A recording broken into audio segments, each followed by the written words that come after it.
Good morning and welcome to our home. You're about to enter a house where we have almost entirely Irish artworks and pieces of Irish silver and Irish sculpture. Somewhere between 150 and 200 treasures from Ireland await you.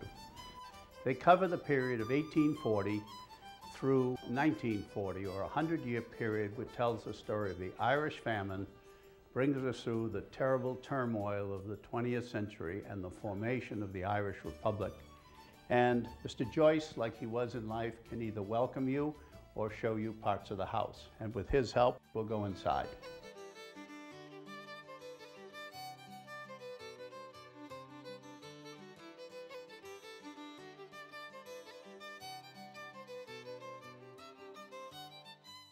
In 1840 had a population of 8 million people. They lost 1/2 of their entire population from 1844 to 1849.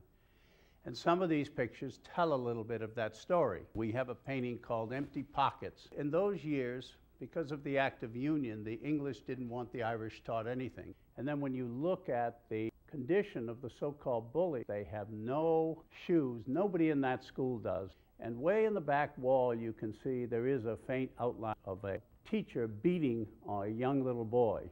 So this was the condition of the schools under the English domination in that period. Now we are coming to what we think is the most historically important painting in the collection. It was painted by F.J. Davis. It's the magnificent painting of the St. Patrick's Hall, the ballroom at Dublin Castle.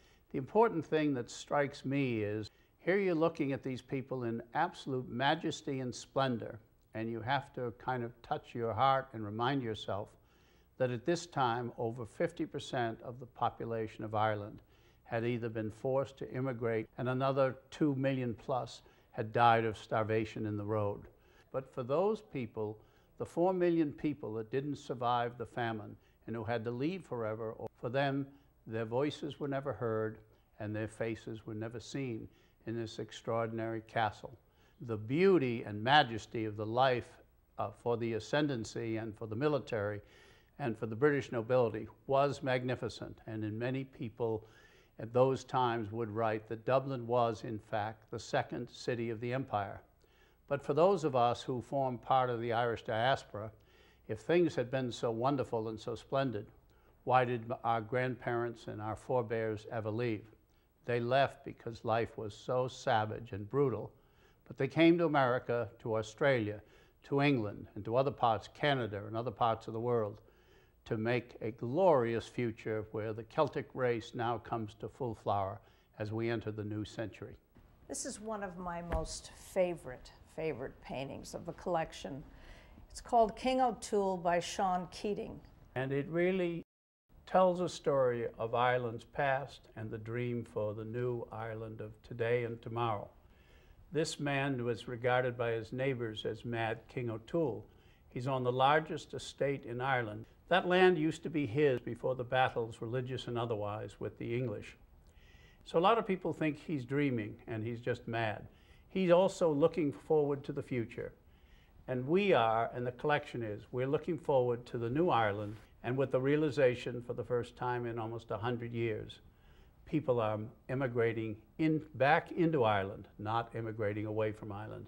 So Mad King O'Toole is not mad at all. He's a brilliant seer, a wise man, and the hope of the great island and the great Irish diaspora moving forward into our new century. And I think he's you.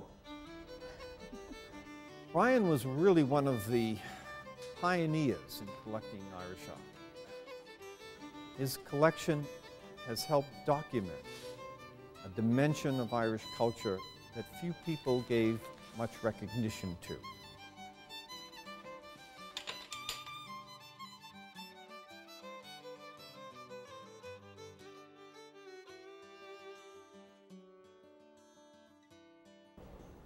The museum is delighted to have the opportunity with the Brian P. Burns collection of Irish art to present something totally different for our audience.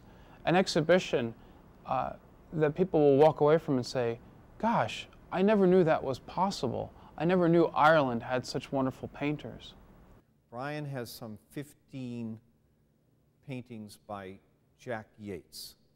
Burns Library has an impressive collection of Jack Yates publications.